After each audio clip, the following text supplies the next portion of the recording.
Hello friends, आज हम बात करने वाले हैं ओड टू अ स्काईलार्क, जिसके राइटर है पीबी शैले।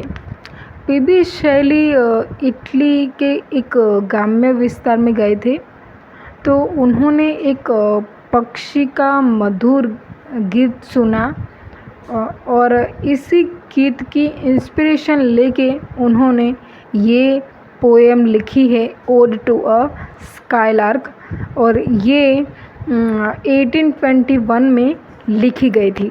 तो शुरू करते हैं हम हमारी समरी को।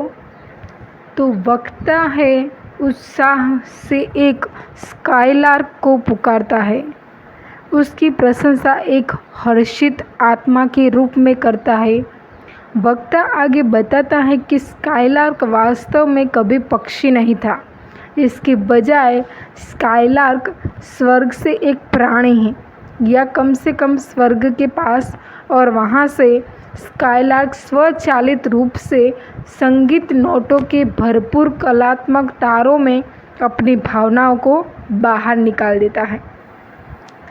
चिड़िया उड़ती रहती है, पृथ्वी से ऊंचे ऊंचे उड़ती रहती है, जो वक्ता को धधकती लपटों की याद दिलाती है। पक्षी विशाल नीले आकाश में उड़ता है और गाता है और उड़ता है।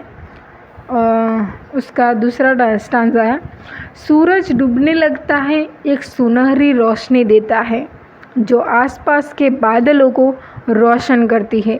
चिड़िया झिलमिलाते आकाश में इधर उधर भटकती रहती है, मानो वह आनंद का एक असंबद्ध रूप हो, बस एक दौड़ ही शुरुआत कर रहा हो।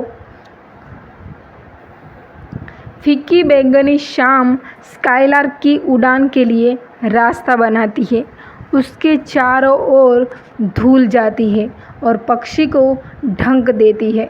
स्काईलार्क आकाश में एक चमकीले तारे की तरह, जो दिन के दौरान नहीं देखा जा सकता है। वक्ता पक्षी को नहीं देख सकता, लेकिन फिर भी उसका उच्च स्वर वाला गीत सुन सकता है। स्पीकर स्काईलार्क के गीत को चांदनी के रूप में उज्जवल और भेदी के रूप में मानता है, जिसकी शक्तिशाली चमक सुबह के आकाश के चमकदार सफ़ेद रंग में मंद हो जाती है। हालांकि इसके प्रकाश का पता लगाना मुश्किल है, स्पीकर नोट करता है कि फिर भी लोग यह महसूस करते हैं यह मौजूद है वहाँ पे।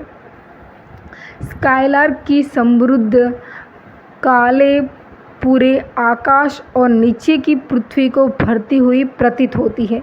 एक स्पष्ट रात में चंद्रमा के वक्ता को याद दिलाती है, और उसकी किरणें एक एकांत बादल से निकलती है, जो आकाश को तब तक भरती दिखाई देती है जब तक कि यह अति प्रवाह न हो जाए।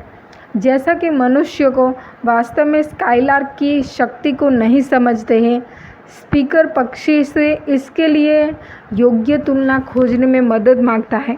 स्काईलार्क से पूछता है कि अन्य प्राणी या चीज़ अपने आप में सबसे ज़्यादा क्या है।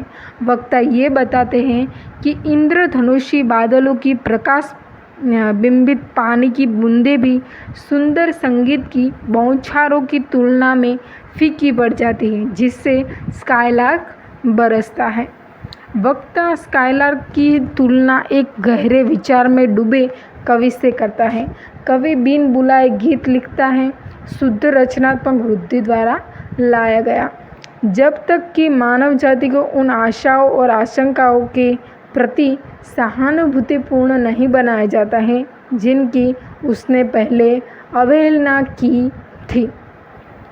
इसके बाद वक्ता स्काईलार्क की तुलना एक कुलीन युवती से करता है, जो अपनी आत्मा को आराम देने के लिए गुप्त रूप से एक महल के टावर से गाती है, जो प्यार से बोझिल है। उसके गीत स्वयं प्रेम की तरह ही रमणीय हैं और उसके कक्षों को भर देते हैं। वक्ता के अनुसार स्काईलार्क भी एक छोटी ओस से ढकी घाटी में एक चमकदार चमक कीड़ा के समान है। दायित्व से नहीं बल्कि अपनी स्वतंत्र इच्छा के कारण चमक कीड़ा अपनी चमकती रोशनी को पौधे के जीवन में वितरित करता है, जो कीट को देखने से छुपाता है। अंत में स्पीकर स्काइलार्क की तुलना एक गुलाब से करता है, जो हवा में गर्म झोंकों से दूर होने से पहले अपने स्वयं के पत्तों से ढका होता है। फूल में परफ्यूम की ज़बरदस्त मिठास पास की मधुमक्खियों को मदहोश कर देती है। स्पीकर उन सभी सुखद ध्वनियों को सूचीबद्ध करता है जिनकी तुलना स्काइलार्क के गीत से नहीं की जा सकती। चमकती घास पर गिरने वाली एक हल्की वसंत ऋतु की बारिश से जीवन में लाए गए फूल और बाकी सब कुछ जो भी कुछ सुख, तेज और जीवंत रहा है। यह सुनिश्चित नहीं है कि स्काइलार्क पक्षी का या परी की तरह अधिक है। स्पीकर स्काइलार्क से मानव जाति को उसके शुद्ध आनंदमय विचारों के बारे में शिक्षित करने के लिए कहता है। वक्ता का दावा है कि उसने मानव संचार को कभी नहीं सुना है। रोमांस और शराब जैसी चीज़ों की पूजा करने वाले गीत, जो कि स्काइलार्क की भावनाओं के भावपूर्ण बहिर्गमन के समान स्वर्गीय था। वक्ता की नज़र में जब पक्षियों के गीत के खिलाफ मापा जाता है, तो यहाँ तक कि शादी में भजन और जीत का जश्न मनाने वाले गीत कुछ और नहीं बल्कि खोखले दावा है, जो कुछ और के लिए एक अनकही इच्छा का संकेत देते हैं। स्पीकर स्काइलार्क की कॉल के पीछे प्रेरणा के स्रोतों के बारे में आश्चर्य करता है। पक्षी से पूछता है कि कौन सी वस्तुएं इसकी हर्षित धुनों का स्रोत रही है। खुली भूमि, पानी के निकायों या पर्वत श्रृंखलाओं के विशिष्ट खंड, आकाश या घास के मैदान का निर्माण, अन्य लोगों का प्यार या पीड़ा से अपरिचित। स्काइलार्क के गीत में स्पष्ट तीव्र खुशी के कारण वक्ता कल्पना नहीं कर सकता है कि यह समाप्त हो गया है। यह जलन की किसी भी निशान को जानता है।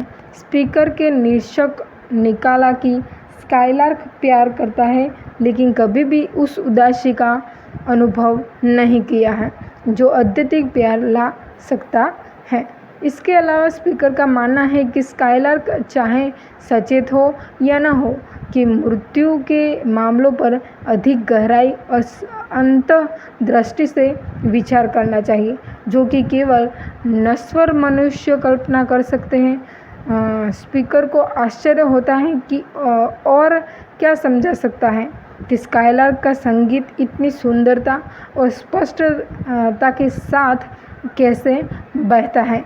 वक्ता मानवीय सरोकारों की स्काइलार्क के बीच के अंतरों पर विस्तार से बताता है।